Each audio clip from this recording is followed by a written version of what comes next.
بسم اللہ الرحمن الرحیم نحمده ونصلي ونسلم على رسوله الكريم اما بعد فاعوذ باللہ من الشیطان الرجیم بسم اللہ الرحمن الرحیم قال رسول اللہ صلی اللہ علیہ وسلم وارض بما قسم اللہ لك تکن اغنى الناس صدق اللہ العظیم۔ جو حدیث مبارکہ کا ٹکڑا آپ حضرات کے سامنے پڑھا گیا، یہ ایک حدیث کا حصہ ہے، اور اس حدیث مبارکہ میں جناب رسول اللہ صلی اللہ علیہ وسلم نے 5 ارشادات فرمائے ہیں، 5 نصیحتیں فرمائی ہیں، اور ہر جملہ بذات خود ایک انتہائی قیمتی نصیحت پر مشتمل ہے، جس میں ایک حصہ آپ کے سامنے یہ پڑھا گیا کہ آپ علیہ الصلاۃ والسلام نے ارشاد فرمایا کہ ورض بما قسم اللہ لک تکن اغنى الناس، یعنی اللہ پاک کی تقسیم پر راضی رہو۔ جو اللہ پاک نے تمہاری قسمت میں لکھ لیا ہے، اللہ پاک کی اس تقسیم پر راضی رہو تو تم سب سے زیادہ غنی ہو جاؤ گے، یعنی مالدار ہو جاؤ گے۔ اللہ پاک کی تقسیم پر راضی رہو۔ یہ ایک ایسا نسخہ ہے کہ انسان اگر اس نسخے پر عمل کر لے تو انسان کو سکون اور اطمینان والی زندگی نصیب ہو جاتی ہے۔ ہمارے بزرگوں نے، علماء نے لکھا ہے کہ دیکھیں، اس کائنات میں 3 عالم ہے۔ اللہ پاک نے اس کائنات میں 3 عالم پیدا فرمائے ہیں۔ ایک عالم وہ عالم جنت ہے، جہاں پر خوشی ہی خوشی ہے، جہاں پر راحت ہی راحت ہے، جہاں پر کوئی پریشانی نہیں ہے، کوئی غم رنج کا نام و نشان ہی نہیں ہے۔ دوسرا عالم وہ عالم جہنم ہے، جہاں پر غم ہی غم ہے، جہاں پر پریشانی ہی پریشانی ہے، اور جہاں پر مصیبت ہی مصیبت ہے۔ تیسرا عالم اللہ پاک نے یہ عالم دنیا پیدا فرمایا۔ اس وقت ہم جس عالم میں ہے، یہ عالم دنیا کہلاتا ہے، اور اس میں ملی جلی کیفیت ہے۔ اس میں انسان پر خوشیاں بھی آتی ہیں، اس میں انسان پر غم بھی آتے ہیں، اس میں انسان پر راحت بھی آتی ہے، اس میں انسان پر مشقت بھی آتی ہے، اس میں انسان پر خوشحالی بھی آتی ہے، اس دنیا میں انسان پر بدحالی بھی آتی ہے۔ تو مختلف قسم کی کیفیتیں ہر انسان کے ساتھ لگی ہوئی ہے، لیکن اس عالم دنیا میں کامیاب انسان کون ہے؟ کامیاب انسان وہ ہے جو اللہ پاک کے فیصلوں پر راضی ہو جائے، جو اللہ پاک کے فیصلوں پر، اللہ پاک کی مرضی پر راضی رہے۔ اس کو ہمارے مشائخ بزرگان دین فرماتے ہیں رضا بالقضاء۔ یہ رضا بالقضاء کی کیفیت ہوتی ہے۔ تو جو انسان رضا بالقضاء کی کیفیت کو اختیار کر لے، رضا بالقضاء کسے کہتے ہیں؟ رضا بالقضاء اسے کہتے ہیں کہ انسان پر جو بھی حالات آ رہے ہیں، انسان اس پر راضی رہے۔ پریشانی کے حالات آئے، انسان تب بھی اس پر راضی رہے، برے حالات آئے اس پر بھی انسان راضی رہے، صبر کرے، اچھے حالات آئے اس پر انسان شکر ادا کرے۔ کیوں؟ ہر قسم کے فیصلے اللہ پاک کی طرف سے ہے، تمام فیصلے اللہ پاک کے ذات کی طرف سے ہے، اور اپنے فیصلوں کی حکمت وہ اللہ پاک خود جانتے ہیں کہ اللہ پاک کے فیصلوں میں کیا حکمتیں ہمارے لیے پوشیدہ ہے، اور یقیناً وہ حکیم ذات ہے۔ اللہ پاک کے ہر فیصلے میں کوئی نہ کوئی حکمت ہوتی ہے۔ تو یہ دنیا ہے، اس میں انسان پر تو حالات آتے ہیں، سب پر آتے ہیں، بیماریاں آتی ہیں، پریشانی آتی ہے، بعض دفعہ انسان پر جانی پریشانیاں آتی ہیں، بیماریاں آ جاتی ہیں، صدمات آ جاتے ہیں، کسی کا اپنوں کا انتقال ہو جاتا ہے، اور بعض دفعہ انسان پر مالی یا معاشی تنگی پریشانی آ جاتی ہے، کاروبار خراب ہو جاتا ہے، کاروبار میں تنگی آ جاتی ہے، رزق میں تنگی آ جاتی ہے، بعض دفعہ کچھ اور پریشانیاں آ جاتی ہیں۔ تو یہ انسان کے ساتھ یہ حالات لگے ہوئے ہیں، لیکن ہمیں اس حالات سے کیسے نکلنا ہے، ہمیں ان حالات میں کیسے رہنا ہے، یہ شریعت نے ہمیں بتایا ہے کہ اس حال میں بھی انسان کے زبان سے کوئی نامناسب جملہ نہ نکلے، اللہ پاک کی فیصلوں کے خلاف کوئی بات نہ نکلے، کوئی شکوہ شکایت والا جملہ نہ نکلے۔ تو آج ہم دیکھ لیں کہ ایسے حالات میں ہماری کیا کیفیت ہوتی ہے۔ باقی صدمات یہ تو انسان پر آتے ہیں، خود جناب نبی کریم صلی اللہ علیہ وسلم کی حیات طیبہ کو آپ پڑھ لیں، دیکھ لیں کہ سب سے زیادہ حالات خود حضور علیہ الصلاۃ والسلام پر آئے۔ آپ علیہ الصلاۃ والسلام کے صاحبزادوں کا انتقال ہو گیا بچپن میں، اور خاص طور پر جب آپ کے صاحبزادے حضرت ابراہیم کا انتقال ہوا تو دیکھیں حضور علیہ الصلاۃ والسلام کی مبارک آنکھوں سے آنسو جاری تھے، دل میں صدمہ ہو رہا تھا، لیکن حضور علیہ الصلاۃ والسلام کی زبان مبارک پر اللہ پاک کی رضامندی والے کلمات تھے کہ جو فیصلہ اللہ پاک کا ہے ہم اس پر راضی ہیں۔ آنسو بہہ رہے ہیں، دل میں صدمہ بھی ہے، لیکن اللہ پاک کے فیصلے پر کیا ہے؟ مطمئن ہے۔ یہ رضا بالقضاء ہے۔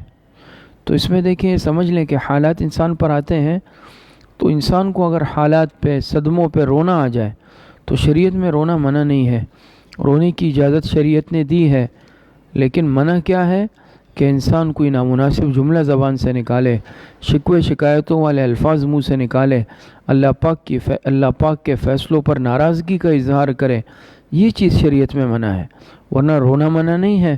خود حضور علیہ الصلاۃ والسلام کی مبارک آنکھوں سے آنسو بہہ رہے تھے جب آپ کے صاحبزادے حضرت ابراہیم کا انتقال ہوا، تو آپ علیہ الصلاۃ والسلام کی مبارک آنکھوں سے آنسو بہہ رہے تھے، لیکن آپ علیہ الصلاۃ والسلام کی زبان پر اللہ پاک کی رضامندی والے الفاظ تھے۔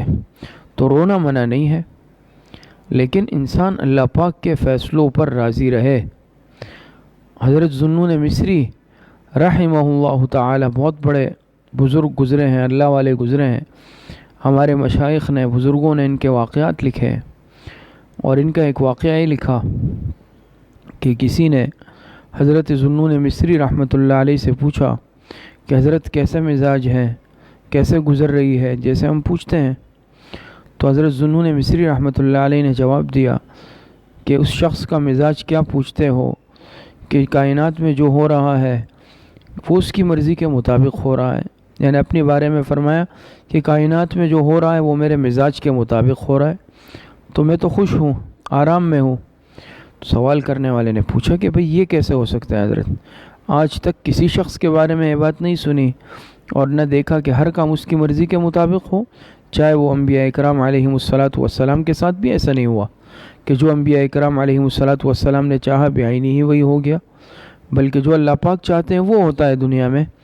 تو جواب سنے حضرت ذوالنون مصری رحمۃ اللہ علیہ نے فرمایا، اصل بات یہ ہے کہ میں نے اپنی مرضی کو اللہ پاک کی مرضی میں فنا کر دیا ہے، میں نے اللہ پاک کی مرضی کو اللہ پاک کی مرضی کے تابع بنا دیا ہے۔ جو اللہ پاک چاہتے ہیں، جو اللہ پاک کی مرضی وہی میری مرضی، جو اللہ پاک فیصلہ فرماتے ہیں میں اللہ پاک کے ہر فیصلے پر راضی ہوں۔ تو بس جو کچھ ہو رہا ہے تو وہ اللہ پاک کی مرضی کے مطابق ہو رہا ہے، اور میں نے اپنی مرضی اللہ پاک کی مرضی میں فنا کر دی تو میں بھی اس پر راضی ہوں۔ امید ہے بات آپ کو سمجھ میں آ گئی ہوگی۔ یعنی میری اپنی کوئی مرضی نہیں ہے، میرا اپنا کوئی فیصلہ نہیں ہے، بلکہ جو فیصلے اللہ پاک کے ہے میں اللہ پاک کے ہر فیصلے پر راضی ہوں۔ تو اللہ پاک کا جو فیصلہ ہوتا ہے میں ہر فیصلے پر راضی ہوں، اس لیے میں ہر وقت خوش ہوں، میں ہر وقت سکون میں ہوں۔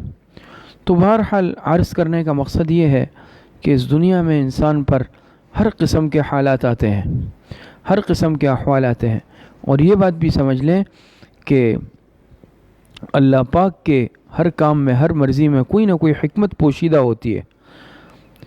حضرت موسیٰ علیہ الصلاۃ والسلام کے حالات آپ نے سنے ہوں گے، پڑھے ہوں گے کہ حضرت موسیٰ علیہ الصلاۃ والسلام جو جلیل القدر پیغمبر تھے، لیکن حضرت موسیٰ علیہ الصلاۃ والسلام کی پیدائش جب ہوئی تو آپ کو معلوم ہے کہ فرعون کی بادشاہت کا زمانہ تھا، اور فرعون نے خواب کے نتیجے میں یہ فیصلہ سنایا تھا کہ جس گھر میں لڑکا پیدا ہو فوراً جا کے اس کو قتل کر دیا جائے۔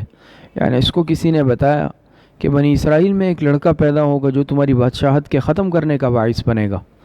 اس کو یہ خوف لاحق ہو گیا، ہر جگہ اپنے حکومتی کارندے اور جاسوس مقرر کر دیے کہ تحقیقات لگاؤ، جس گھر میں پتہ چلے کہ وہاں بچہ پیدا ہوا ہے یا لڑکا موجود ہے تو فوراً اس کو قتل کر دیا جائے۔ تو حضرت موسیٰ علیہ الصلاۃ والسلام کی جب پیدائش ہوئی، یہ سخت حالات چل رہے تھے اور خطرہ تھا جان کو، تو حضرت موسیٰ علیہ الصلاۃ والسلام کی والدہ نے، آپ کو سارا قصہ معلوم ہے، تفصیل میں جانے کا وقت نہیں ہے اور نہ تفصیل بتانی مقصود ہے اس وقت، بس یہ بتانا مقصود ہے کہ اللہ پاک کی حکمت اور مرضی ہر جگہ چلتی ہے۔ تو ان کی والدہ نے صندوق میں ڈال کر دریا میں بہا دیا اللہ پاک کے توکل بھروسے پر۔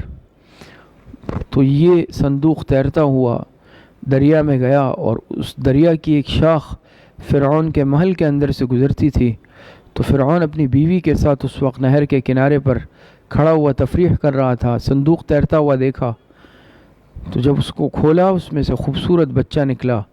چونکہ ان کا کوئی بچہ نہیں تھا، بیٹا نہیں تھا، تو ان کی بیوی حضرت آسیہ نے کہا کہ اس کو اپنا بیٹا بنا لیتے ہیں۔ دیکھیں یہاں پر اللہ پاک نے کیا انتظام کیا، حالانکہ یہی فرعون جو حضرت موسیٰ علیہ الصلاۃ والسلام کا دشمن بنا، اور یہی فرعون کہ اللہ پاک نے حضرت موسیٰ علیہ الصلاۃ والسلام کے ذریعے سے اس فرعون کو زوال پذیر کیا، لیکن اسی حضرت موسیٰ علیہ الصلاۃ والسلام کی پرورش کہاں پر ہوئی؟ فرعون کے محل میں ہوئی، فرعون کے گھر میں ہوئی۔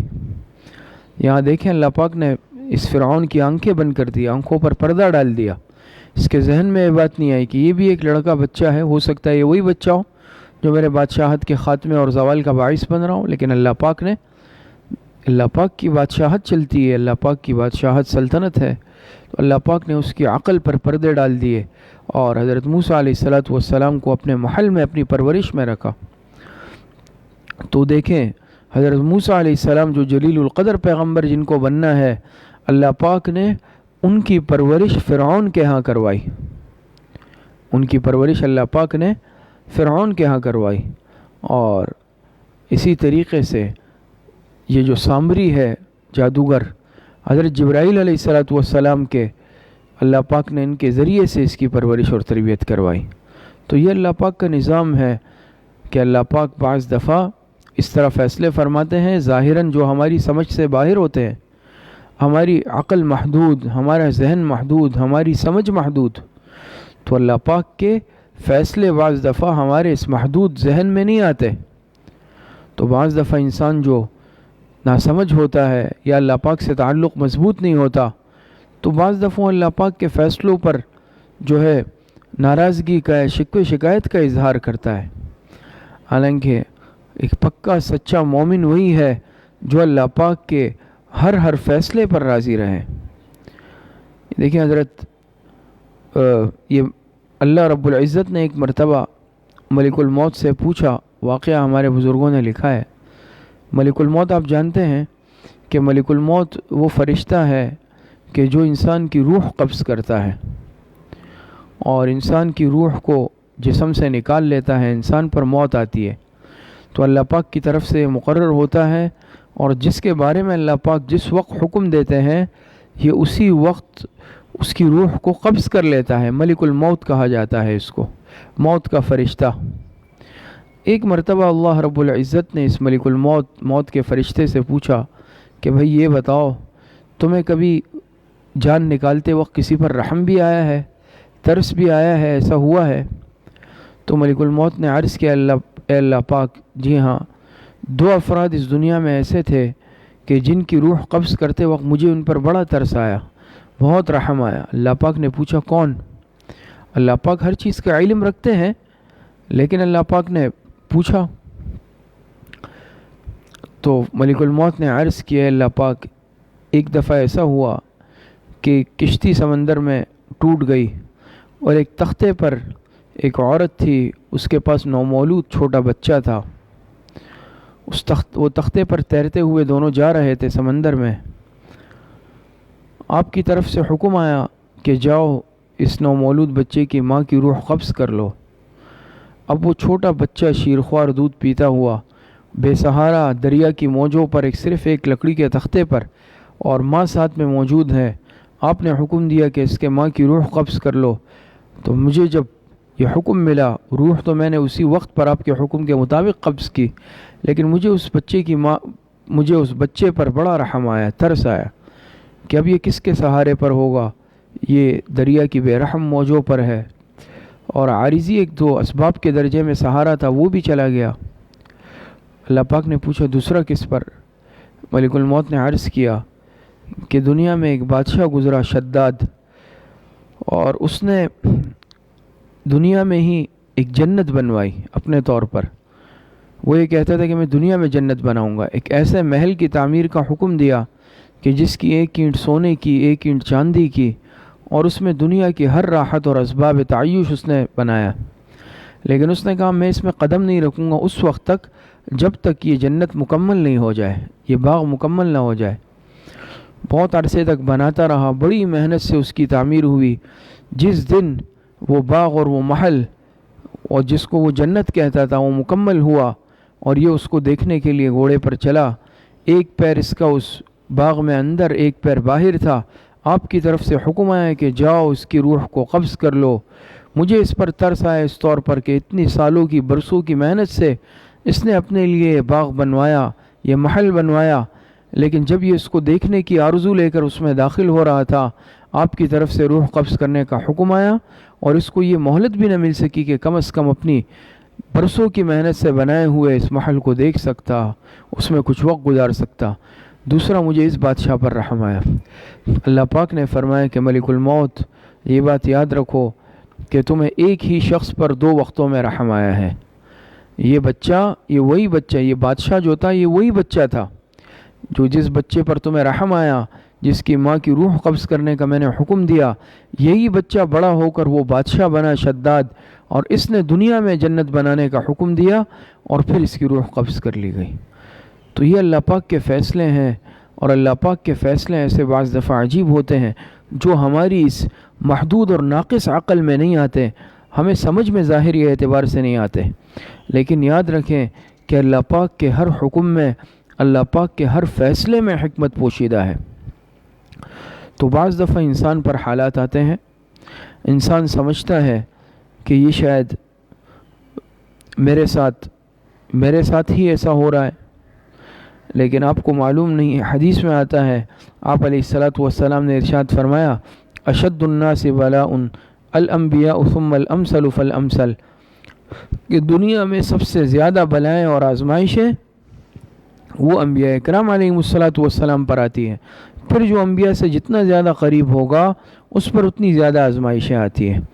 تو معلوم ہوا کہ انبیاء جو اللہ پاک کے محبوبین ہوتے ہیں، اللہ پاک کے مقربین ہوتے ہیں، اس کے باوجود ان پر اللہ پاک کی طرف سے آزمائشیں آتی ہیں، ان پر اللہ پاک کی طرف سے مصائب آتے ہیں، بلائیں آتی ہیں۔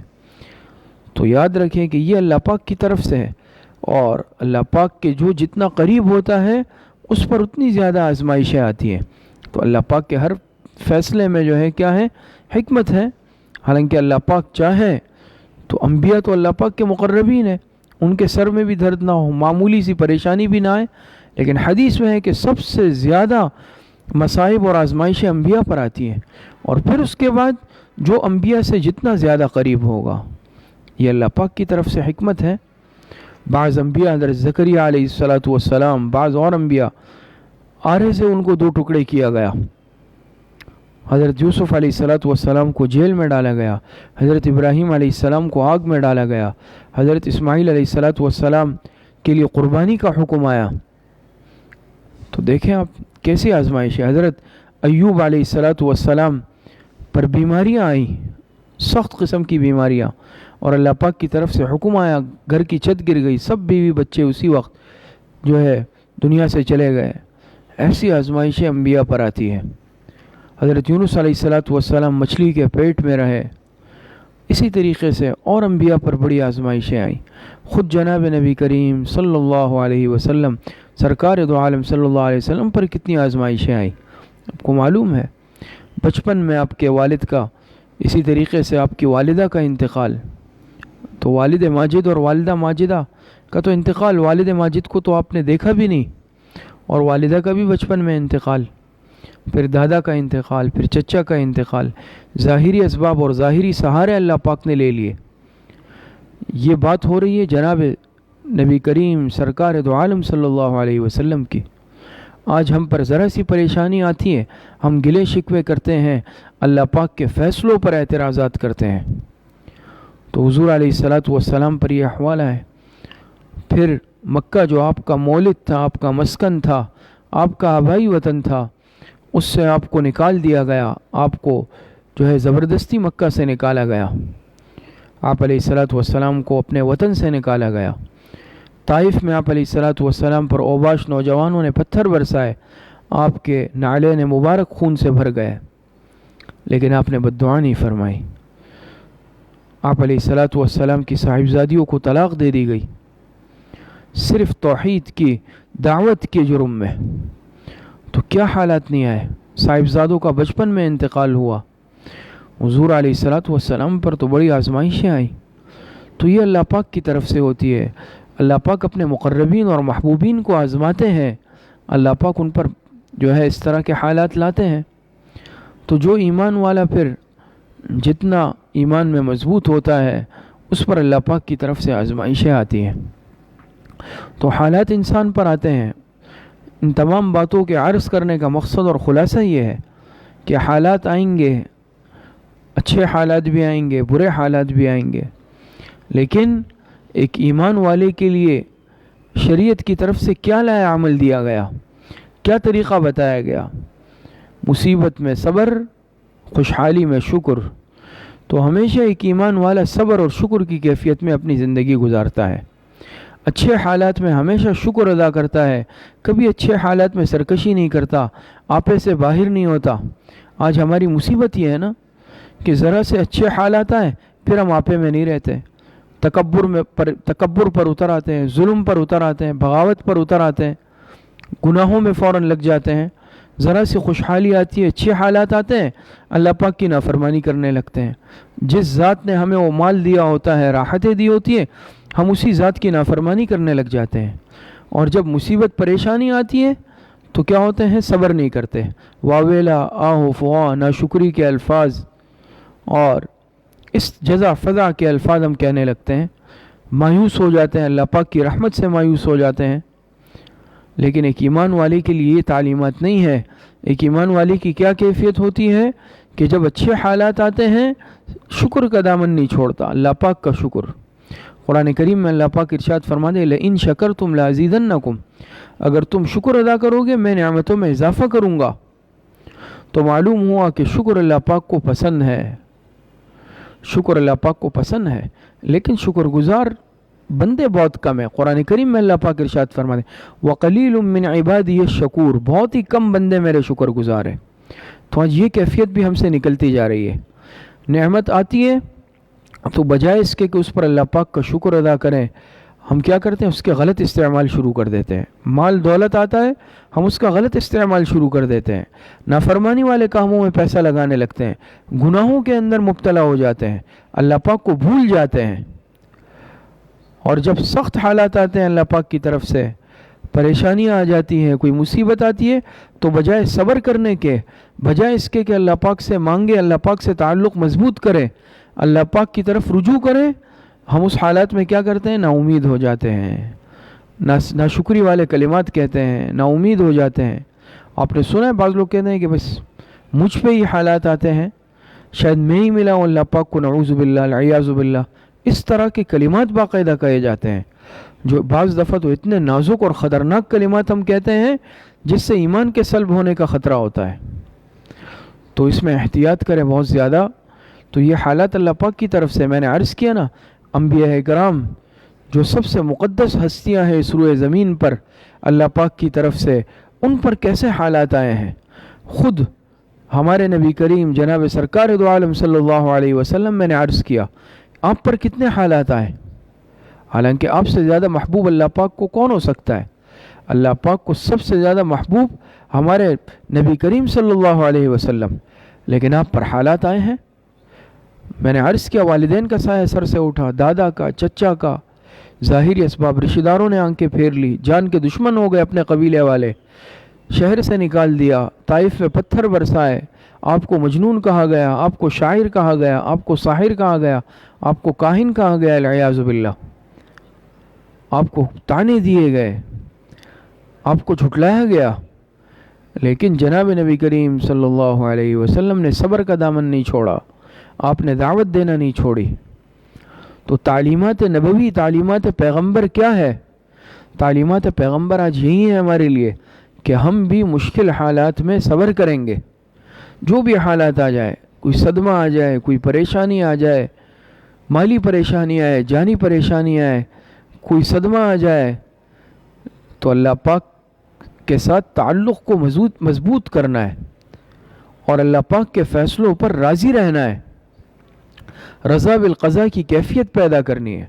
اسی لیے ہمارے بعض بزرگوں کا مقولہ ہے، فرماتے ہیں کہ مرضی مولا ازہم اولا، اللہ پاک کی مرضی سب سے مقدم. مرضی مولا ازہم اولا، کہ اللہ پاک کی مرضی ہر چیز پر مقدم ہے. جو اللہ پاک چاہے ہم اس پر راضی ہے، جو اللہ پاک چاہے ہم اس پر راضی ہے.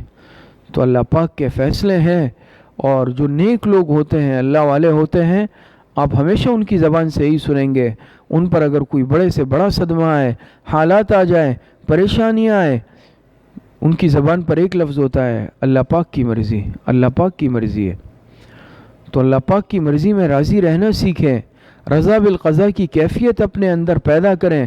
اللہ پاک کے فیصلوں پر معترض نہ بنیں، اللہ پاک کے فیصلوں پر ناراضگی کا اظہار نہ کریں، اللہ پاک کے فیصلوں پر سر تسلیم خم کر دیں، اللہ پاک کے فیصلوں کے آگے سر کو جھکا دیں.